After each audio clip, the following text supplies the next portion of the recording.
Let's just dive into it. What do you say, Maze Madman? Let's dive Let's do into it.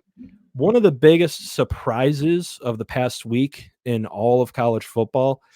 Ohio State survives Nebraska.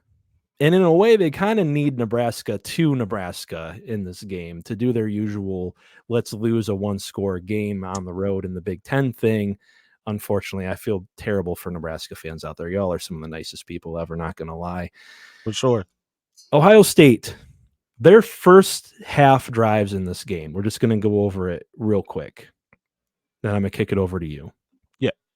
They go 4 plays. They have a turnover on downs. Second drive is a 3 and out. Third drive, they go 6 plays for 91 yards and a touchdown on a 40-yard touchdown pass to Carnell Tate. And then the very next drive, they come back 4 plays, 75 yards with a touchdown, but 60 of those yards are on a touchdown pass to Jeremiah Smith. Then after that, their last drive of the first half, which ended 14-3 and then allowed Nebraska to get back into this one, was a 7-play 32-yard drive that ended in a missed field goal. My big takeaway from this game really is that outside of Will Howard going 13 of 16 for 221 yards and throwing those 2 big touchdown passes, Nebraska played Ohio State pretty evenly in this one. But of course, I want to get your general thoughts on the game. I know you watched it as well. Yeah. And generally my takeaway is similar to yours, right? Nebraska did Nebraska things. They left points on the field, right?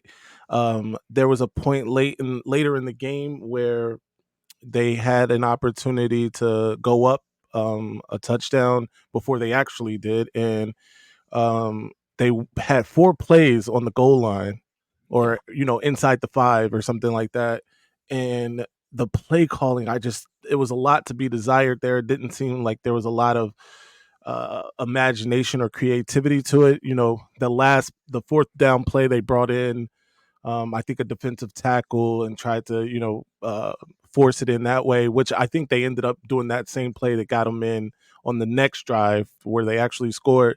But I didn't like the play calling down there. I think that they had opportunities to really put some real pressure on the Buckeyes, and they did. I don't want to take anything away from that, but I definitely think they left points on the field, and they did play them to a stalemate for most of that game for sure. Yeah, you bring up a good point, and a really key point in that game, which was that red zone stop for Ohio State. Outside of that red zone stop, they didn't manage to slow down Nebraska any more than Nebraska was really slowing them down. And Right. speaking of, they only managed 64 yards on the ground in that first half. Overall, Quinshon Judkins 10 carries for 29 yards, along of 7 yards on the day. Henderson 10 carries for 25 yards and a long of 15. That their longest carry of the day was for 15 yards. Nebraska wasn't running the ball particularly well either. I think they averaged 3 yards per carry. But if you would have told me that like uh, Maryland and Rutgers played a game like this, or like I don't know, Minnesota and Iowa played a game like this, I'd be like, okay, it was just like teams that are a little bit stronger on the defense than they are offensively, teams that are a bit one-dimensional offensively, and they just kind of grind each other into powder, and one team happens to come out on top. But this is Ohio State, and this was an Ohio State team, and I kind of want to get your thoughts on this as well, that was coming out of a bye week into Yeah. this game. And that was like, okay, the Oregon game happened. We got beat on some deep shots. Dillon Gabriel ran on us for, I think Dillon Gabriel had like a 30-yard touchdown run in that game, which was a big piece of it. And Yeah. obviously, Will Howard had made the mistake of sliding and letting time go. Sorry, Ohio State fans. It wasn't the fault of the Oregon clock manager or whoever else you have up out there on your Pepe Sylvia meme aboard of all Right. the reasons why you've lost over the years. But you would think coming out of a bye week, and especially being determined and focused as they said they were after that Oregon loss, they would play better than this. And I just to touch on this game and get a little bit deeper into it too, and kind of what it means for the Big Ten at large.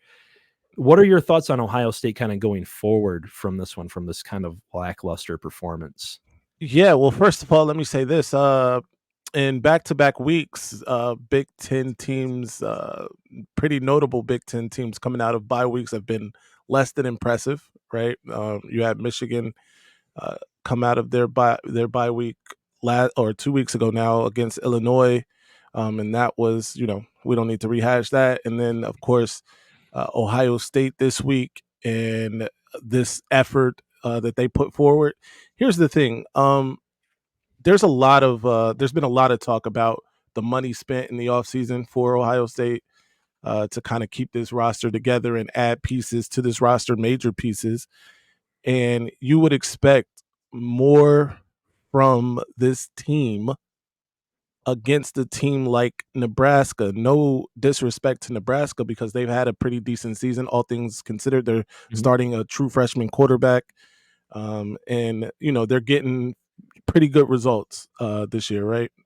That said, if you look at those rosters side by side, they're not 4 points better than Nebraska. They're probably 2 to 3 scores better than Nebraska if I'm just looking at the roster.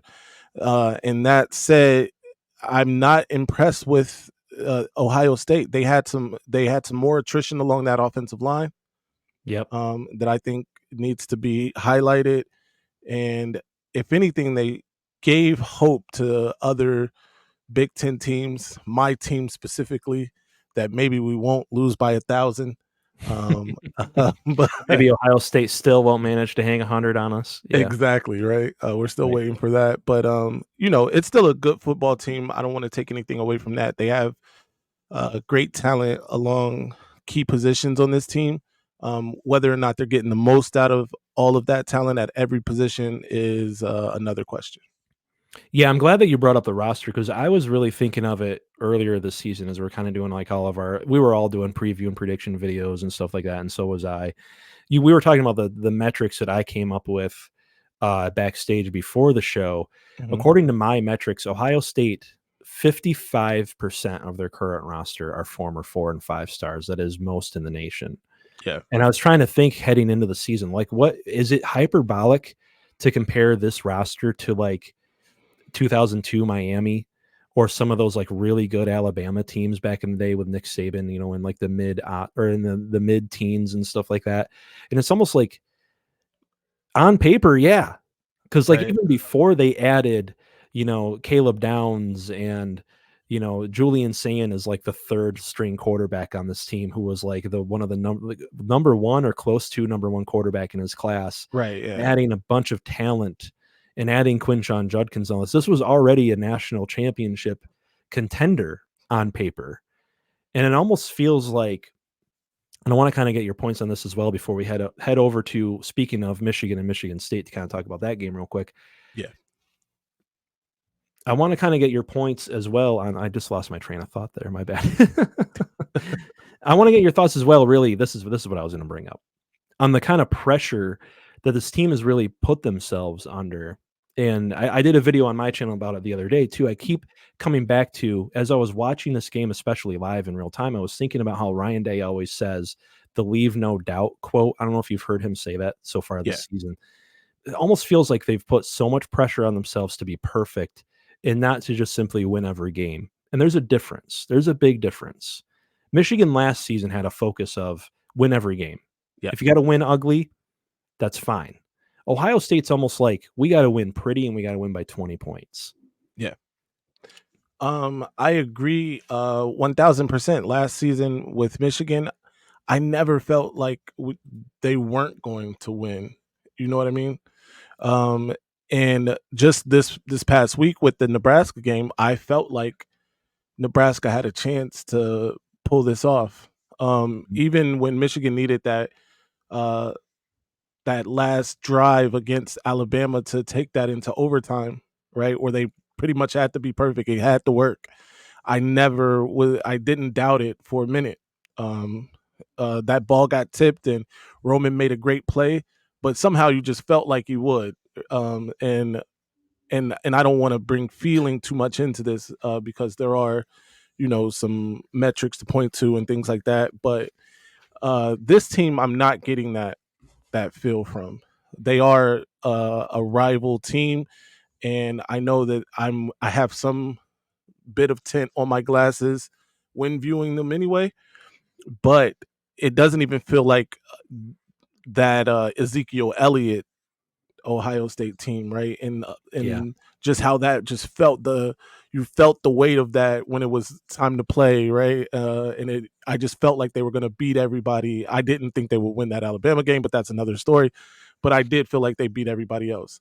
Um, so on that front, it does have a different kind of tenor to their season. Losing that game at Oregon, I didn't think was a horrible loss. It was a 1-point loss on the road in a hostile environment. Of course, the way they lost was the worst part of it. Um, and of and Denzel Burke becoming synonymous with breakfast food was also pretty bad. But this game kind of felt different. It wasn't spectacular. They didn't jump off the screen in any kind of way. Will Howard has been a lot better this season than I thought he would be, and Yeah. I think that may be the saving grace of this team right now. Yeah, because like we said, outside of him going 13 of 16, only 16 pass attempts, and I like the comment that Mary brought up here too. We wanted to run. Nebraska had answers. Nebraska's in the top 12 of run defense in the entire country, by the way, and they were Yeah, ranked up there coming into this game. Low key, up until a few weeks ago, they had actually had the number one SP plus defense in the entire country, according to Bill Connolly. So that's impressive. the fact that Ohio State should have known that and scouted that coming into this game and still wanted to prove a point, I think speaks largely to a lot of what we've just been talking about and I had Sam of college football with Sam was on a couple weeks ago, and he brought up a great point too, that Ryan Day caves to outside pressure. Like it's almost like, again, there's concern about how it looks, Yep. it has to look tough because the soft accusations might have gotten to somebody's, but again, I'm trying to do this as unbiased as possible, by the Yeah, way. We're yeah, both Michigan guys. We should admit it. yeah. I don't have all the cool Michigan stuff in the background. I just got one little Michigan helmet that I don't even put on screen. No, that's Um, pretty cool. That's more than enough. but This I'm is trying this to is do this as compensation. I'm trying to compensate for other things. I mean, it looks a lot better than my background. This is literally my bedroom. We're a professional podcast over here. But no, I'm trying to do this as unbiased as possible, but I think there's still good points to bring up, especially in a game like this, because it seemed like passing the ball was the answer. And to Mary's point, again, outside of those 2 touchdown passes, those big ones, Ohio State wasn't winning this game, and they Right. nearly still lost it because Nebraska had a chance at the end. So Yeah. yeah,